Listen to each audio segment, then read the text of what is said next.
Hello student, good morning. आज हम विश्व इतिहास के एक बहुत ही महत्वपूर्ण मुद्दा है आधुनिकता, इस पर चर्चा करेंगे। आधुनिकता पर अक्सर कई क्वेश्चन पूछे जाते हैं और ये मुद्दा भी बहुत ज़्यादा बहस का मुद्दा रहा है। हिंदी साहित्य में इस पर बहुत ज़्यादा बहस होती रही है। आधुनिकता क्या है, आधुनिक क्या है, आधुनिकीकरण, ठीक है, इन सारे शब्दों के ऊपर होती रही है बहुत ज़्यादा चर्चा। आज हम इसके एक ओवरऑल फ्रेम को देखेंगे। बहुत व्यापक मुद्दा है, इस पर जितनी भी बहस हो सकती है बहुत ज़्यादा है। तो कोशिश मैंने की है कि यहाँ पर मैं आपको इसके परिचय करा दूँ, और कहीं पर भी अगर शॉर्ट नोट लिखने के लिए आ रहा है तो आप अच्छे से इसका शॉर्ट नोट लिख सकें।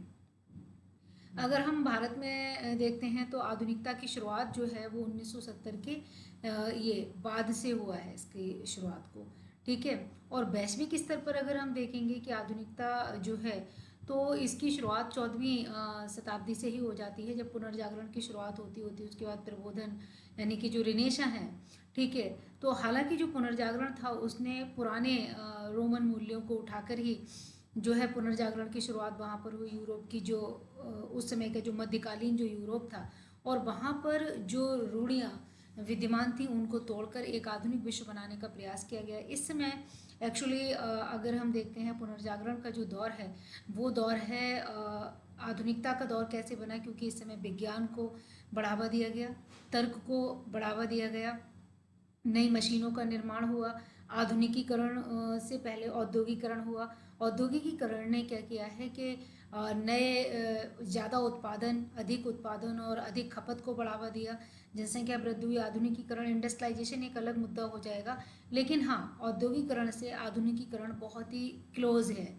क्योंकि इसके बाद क्या होता है कि जब लोगों के पास सरप्लस मनी आने लगी, उनके पास ज़्यादा पैसा आने लगा, ठीक है, तो इससे क्या हुआ कि भौतिकवादी जो जीवन है उसका आरंभ हुआ और लोगों ने जीवन को अधिक सुखमय बनाना शुरू कर दिया। लेकिन हम यहाँ पर ये देखेंगे कि आधुनिकता का मतलब क्या नहीं। आधुनिकता का मतलब है धार्मिक क्षेत्रों में बहुत सारे चेंजेस हो गए, सामाजिक क्षेत्र में बहुत सारे चेंज हो गए, ठीक है। जो मूल्य थे, जो पुरानी संस्कृति है, जो समाज है, उसमें बहुत बड़े स्तर पर परिवर्तन हुए। तो ये सब आधुनिकता की शुरुआत थी, जिसको अगर हम यूरोप में देखते हैं तो वो 14वीं शताब्दी से शुरू हो जाता है। और वर्तमान तक का जो समय है उसको आधुनिक विश्व, आधुनिकेतर विश्व, इस तरीके से कर भी हम दो भागों में बांट सकते हैं।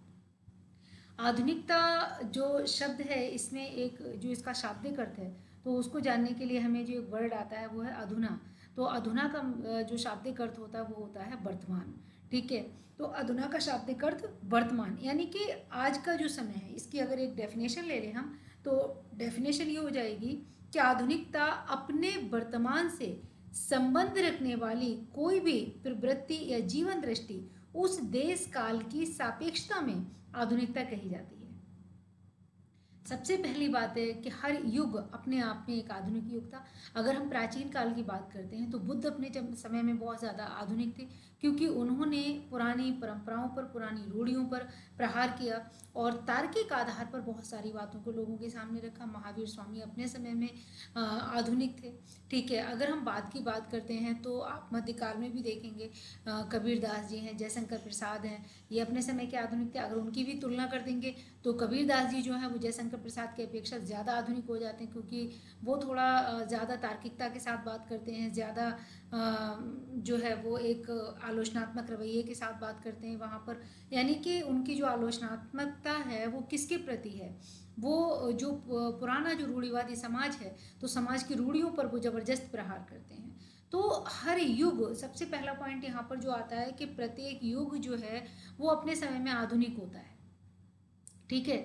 फिर ये जो आधुनिकता जो शब्द आया है, तो इसका क्या मतलब है। आधुनिकता को हम ले लेते हैं वर्तमान में, यानी प्राचीन काल, जब वहाँ पर उस टाइम वो जो टाइम था तब वो आधुनिक था। फिर मध्यकाल आया तो प्राचीन काल की अपेक्षा वो आधुनिक हो गया, और आज जब हम जिस युग में जी रहे हैं तो मध्यकाल की अपेक्षा ये आधुनिक हो गया। तो अपने वर्तमान से संबंध रखने वाली कोई भी प्रवृत्ति या जीवन दृष्टि उस देश काल की सापेक्षता में आधुनिकता कही जा सकती है, ठीक है। डॉक्टर शंभुनाथ ने इस पर एक कथन है उनका, उन्होंने कहा है कि आधुनिकता अपने आप में कोई मूल्य नहीं है, ये जीवन को जानने, समझने, रचने की विकासशील दृष्टि है, ठीक है। यानी कि अगर हम एक लाइन में कहें कि संस्कृति क्या है, आप इससे बहुत आसानी से समझ लेंगे। तो संस्कृति जीवन जीने की एक कला है। अब आधुनिकता की नियति क्या है? आधुनिकता की नियति को यदि हम संस्कृति से कंपेयर करते हैं तो यहाँ पर हमें ये चीज़ समझ में आ जाएगी कि आधुनिकता को भी समय की आवश्यकता के अनुसार, समय की आकांक्षाओं के अनुसार खुद को बदलना होगा। ठीक है, और अगर ये अपने आप को नहीं बदलेगी तो ये परंपरा और फिर जो परंपराएं हैं पुरानी वो रूढ़ियों में परिवर्तित हो जाएंगी और आधुनिक जो आकांक्षाएं हैं उन रूढ़ियों को तोड़ने का प्रयास करेंगी। उनके जो क्योंकि यहाँ पर आधुनिकता का एक बहुत बड़ा मसला ये है कि आधुनिकता प्रासंगिकता से भी जुड़ी हुई है। ठीक है, आज के समय में सपोज दैट प्राचीन काल में बुद्ध काल को अगर हम ले लेते हैं तो महात्मा बुद्ध ने बहुत सारा जो उनका जो दर्शन आया तो उसमें जैसे माध्यमिक दर्शन आया। ठीक है, तो बुद्ध का जो दर्शन है उसमें जैसे कि अगर आप प्रासंगिकता के मुद्दे को उठाते हो तो मैं एक ही पॉइंट यहाँ डिस्कस कर दे रही हूँ, आप समझ जाएंगे कि बुद्ध ने अहिंसा का सिद्धांत दिया। ठीक है, और अहिंसा आज भी प्रासंगिक है। तो ये क्या बन गई? ये एक परंपरा बन गई, परंपरा जो जीवन जीने के एक तरीके में शामिल होकर ये हमारी संस्कृति का एक अंग बन गई। संस्कृति क्या है? जीवन जीने की कला है।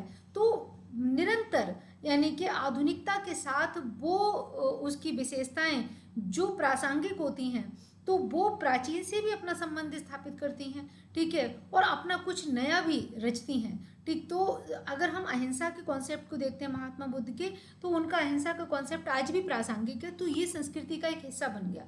ठीक है, तो इतनी बात आप समझ गए कि किसी भी युग में जो आधुनिकता होती है उसकी वो परंपराएं जो वर्तमान के लिए भी प्रासंगिक होती हैं वो संस्कृति बन जाती हैं, और जो परंपराएं वर्तमान के साथ अपना सामंजस्य नहीं बैठा पाती हैं वो रूढ़ियां बन जाती हैं। और समय के अनुसार जब नए मानदंड स्थापित होते हैं तो वो जीवन को गतिशील बनाने के लिए, जीवन को आसान बनाने के लिए, सरल बनाने के लिए उन रूढ़ियों को जो कि मनुष्य के जीवन के लिए अब उतनी ज़्यादा मनुष्य के जीवन को जटिल बनाना शुरू कर रही हूँ, उन रूढ़ियों को तोड़ने का जब प्रयास होता है तो ये आधुनिकता के और जो प्राचीनता है उसके बीच में एक संघर्ष हो जाता है। ठीक है, आधुनिकता और इतिहास के बीच में भी ये संघर्ष दिखाई देता है, जैसे मैं अभी आपको समझाऊंगी।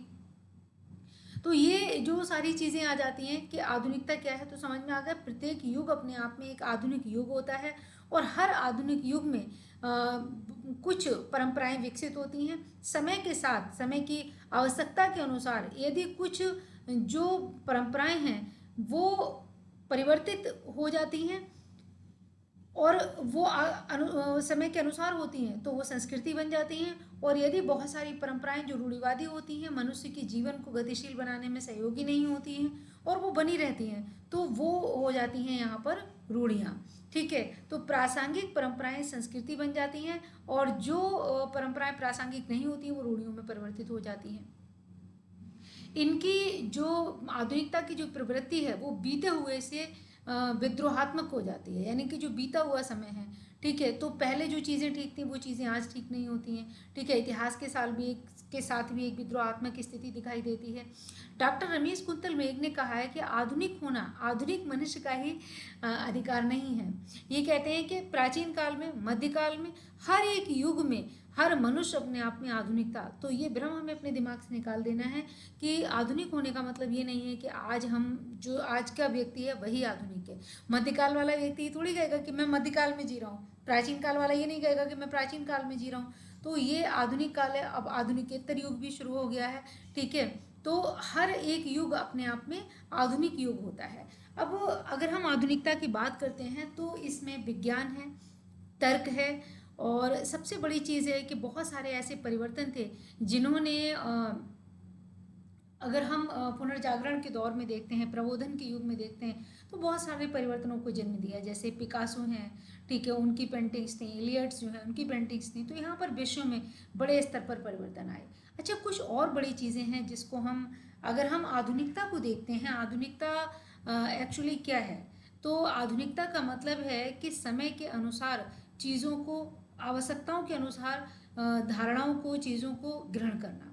ठीक है, तो मध्यकाल में यूरोप में जो बहुत सारी रूढ़ियाँ थी उन पर जब प्रहार हुआ, एक जो युग आया, प्रबोधन का युग आया, और उन पर जब प्रहार हुआ, बहुत सारे थिंकर्स आए और उन्होंने जैसे चर्च की प्रभुसत्ता को वहाँ पर तोड़ दिया, महिलाओं को बहुत सारे अधिकार दिए गए। ठीक है, पहली बात तो यही है कि पहले उस समय राज्य ही सब कुछ था, व्यक्ति कुछ भी नहीं था। राज्य की ही सत्ता थी। धीरे धीरे वहाँ पर व्यक्तिवाद का विकास हुआ, मानववाद का विकास हुआ। तो व्यक्तिवाद का विकास होना, मानववाद का विकास होना, वोटिंग राइट्स दिए जाना, लोकतांत्रिक शासन की स्थापना होना, ये सब आधुनिक युग की निशानियां हैं। और यहाँ पर जो आधुनिक युग है, जैसे कि अब आज आप देख रहे हैं कि भारत ही नहीं पूरा विश्व लोकतंत्र की ओर है। ठीक है, तो पहले ये नहीं है, मध्यकाल का लक्षण है वहाँ पर राजतंत्रात्मक व्यवस्था है, राजाओं का शासन होना। फिर जो वोटिंग राइट्स आए उसने लोकतांत्रिक संस्थाओं की स्थापना कर दी। तो पहले जहाँ राज्य को बहुत महत्व दिया जाता था, वहीं अब व्यक्ति को महत्व दिया जाने लगा। मानव अधिकारों का दिया जाना, प्रत्येक व्यक्ति को उसके जीवन को बेहतर बनाने के लिए मानव अधिकार दिए जाना शुरू हो गए। तो ये जो सारे लक्षण हैं वो आधुनिकता के हैं। आधुनिकता के कुछ लक्षण हम जैसे अगर मध्यकाल से कंपेयर करते हैं, ठीक है, तो जैसे इहलौकिक दृष्टिकोण, ठीक है, आज हम देखते हैं तो मनुष्य ने इहलौकिक, मनुष्य के जीवन को एक दिशा निर्देश देने का काम मध्यकाल में अगर हम देखते हैं तो धर्म करता है। ठीक है, धर्म वहाँ पर मनुष्य के जीवन को निर्धारित करने का पूरा भूमिका निभाता है। तो वहाँ पर जो है एक पारलौकिक दृष्टिकोण है। पारलौकिक दृष्टिकोण है कि अगर आप ऐसा करेंगे तो ऐसा हो जाएगा। ठीक है, अगर आप अपने कर्तव्यों का पालन नहीं करेंगे तो पारलौकिक जीवन आपका नष्ट हो जाएगा। ठीक है, तो एक बड़ा परिवर्तन ये आया कि आधुनिक युग में पारलौकिकता का स्थान इहलौकिक दृष्टिकोण ने ले लिया। यानी कि ये माना गया कि मनुष्य अपने आप में संपूर्ण है और पारलौकिक जीवन को वहां पर गौण कर दिया गया, तुच्छ कर दिया गया। मनुष्य को अपने सारे सुखों का उपभोग यहाँ पर अपने अनुसार, अपनी बौद्धिक क्षमताओं के अनुसार करना है। ठीक है, व्यक्ति ही महत्वपूर्ण है, उसकी इच्छाएं महत्वपूर्ण है। तो एक अलौकिक दृष्टिकोण का विकास हुआ बजाय पारलौकिक दृष्टिकोण के। अच्छा, दूसरा मुद्दा यहाँ पर आया कि पहले का जो दर्शन है वो अध्यात्मवादी दर्शन है मध्यकाल का। फिर वर्तमान समय में अगर हम देखते हैं, आधुनिक समय में मानवतावादी दर्शन का विकास हुआ, मनुष्य केंद्र में आ गया। पहले अध्यात्म केंद्र में था, अब मनुष्य केंद्र में आया। तो मनुष्य जब केंद्र में आया तो मानवतावादी दर्शन का विकास हुआ, व्यक्तिवाद, मानववाद, इनको बढ़ावा दिया गया। तो वर्तमान समय में यदि हम देखें तो इहलौकिक दृष्टिकोण, मानवतावादी दर्शन, व्यक्तिवाद, मानवतावाद, ये सब आधुनिकता की एक तरीके से अगर देखा जाए तो विशेषताएं हैं। अगर हम मध्यकाल की बात करेंगे, भारत के संदर्भ में अगर हम देखते हैं तो एक लाइन है जो आपने सुनी होगी, ब्रह्म सत्यम जगत मिथ्या। ठीक है, कि ब्रह्म सत्य है और जगत क्या है, मिथ्या है। ठीक है, तो ब्रह्म सत्यम जगत मिथ्या। लेकिन आधुनिक समय में ये चीज़ उलट गई। ठीक है, अब विज्ञान ने प्रत्येक चीज़ को प्रूव करना शुरू कर दिया और जगत को ये माना कि ये एक मिथ्य नहीं है, यथार्थ पर बल देना शुरू कर दिया। यही ये सच है। ठीक है, तो विज्ञान ने वर्तमान समय को जो यथार्थ है, एक यथार्थवादी दृष्टिकोण का विकास किया, मानव जीवन में बहुत सारे परिवर्तनों को लाने की शुरुआत की। दूसरा सबसे बड़ी चीज़ थी कि वो परंपराएं, वो रूढ़ियाँ जिसने मानव जीवन की गतिशीलता को कम किया, उन्हें तोड़ने का प्रयास किया गया। आधुनिकीकरण को अगर हम देखेंगे तो भारत में, हालांकि अंग्रेज़ों के आने के बाद से, अंग्रेज़ों का शासन तो भारत में, अंग्रेज़ों का आगमन तो 1600 के बाद ही शुरू हो गया है, लेकिन अगर हम ब्रिटिश शासन का विस्तार भारत में देखेंगे तो ये आपका 1757 से प्रॉपर तरीके से होना शुरू हो जाता है। और लेकिन भारत का जो आधुनिकीकरण है वो उस समय में नहीं हुआ है। भारत का आधुनिकीकरण भारत की स्वतंत्रता के बाद हुआ, जब भारत में उद्योगों की स्थापना हो गई। ठीक है, तो आधुनिक विश्व के लिए औद्योगिकरण एक बहुत महती आवश्यकता है, क्योंकि व्यक्ति के जीवन में देखिए सारी चीज़ें, भारत के लोगों को तो व्यक्तिवाद, इसकी जो सबसे बड़ी विशेषता है, तो भारत में व्यक्तिवाद को बढ़ावा तब मिला जब भारत का अपना संविधान बना। ठीक है, लोगों के जीवन में सुख सुविधाओं का विकास तब हुआ जब भारत की आर्थिक स्थिति में सुधार हुआ, लोगों की व्यक्तिगत जो आय है, जो इनकम है वो बढ़ी, तब उन्होंने अपने जीवन को बेहतर करने का प्रयास किया। अच्छा, दूसरी चीज़ हम एक और यहाँ पर देखते हैं कि अगर हम भारत को देखते हैं और अगर हम यूरोपियन कंट्री को देखते हैं तो दोनों जगह पर जो आधुनिकता है उसके एप्लीकेशन में अंतर दिखाई देता है। यूरोप में एक्चुअली क्या है कि यूरोप में आधुनिकता पहले आ गई और यूरोप अधिक आधुनिक है भारत की अपेक्षा, एशिया की अपेक्षा। इधर रीज़न उसका जो सबसे बड़ा है वो ये है कि शिक्षा का विस्तार। जो समाज जितना ज़्यादा शिक्षित होगा उसके अंदर तर्क को, बुद्धि को, इन चीज़ों को समझने की क्षमता ज़्यादा होगी और वो ज़्यादा आधुनिक होंगे। बजाय इसके भारतीय समाज को अगर हम देखते हैं तो भारतीय समाज की जो संरचना है बहुत ही कॉम्प्लिकेटेड है। ठीक है। अगर हम यहाँ पर देखेंगे तो यहाँ a lot of caste and creeds, religions, ठीक है। और उससे भी कहीं ज़्यादा है कि अगर आप सोशल स्ट्रक्चर को देखते हैं तो बहुत ही ज़्यादा हमें कॉम्प्लिकेटेड नज़र आता है। आज भी आप भारत में लोगों को देखेंगे कि वो धर्म की रूढ़ियों से बहुत ज़्यादा जुड़े हुए होते हैं। जातिवाद बहुत ऊपर है, 21वीं शताब्दी में भी जातिवाद बहुत ऊपर है, जिसे हम कई स्तरों पर देख सकते हैं। जैसे कि आज भी जो विवाह हैं लोग अपनी ही जातियों में करना ज़्यादा पसंद करते हैं। इसके अलावा सहभोज वगैरह की जो व्यवस्था है वो भी उतनी ज़्यादा विकसित नहीं है। तो एक ऊंच नीच छुआ छात और जो विवाह वगैरह है उसमें जाति की जो भूमिका है वो आधुनिकता को कमज़ोर करता है, यानी कि आपको रूढ़ियों से ज़्यादातर जोड़कर रखने का प्रयास करता है। तो जितना ज़्यादा शिक्षा का विकास होता जाता है उतना ज़्यादा आधुनिकीकरण बढ़ता जाता है। साक्षर होना एक अलग बात है, साक्षरता के आंकड़े तो बहुत ऊपर आ जाते हैं, बहुत जल्दी आ जाते हैं कि ये कंट्री इतना ज़्यादा साक्षर है। लेकिन एक बहुत बड़ा डिफरेंस होता है शिक्षित और होने में और साक्षर होने में।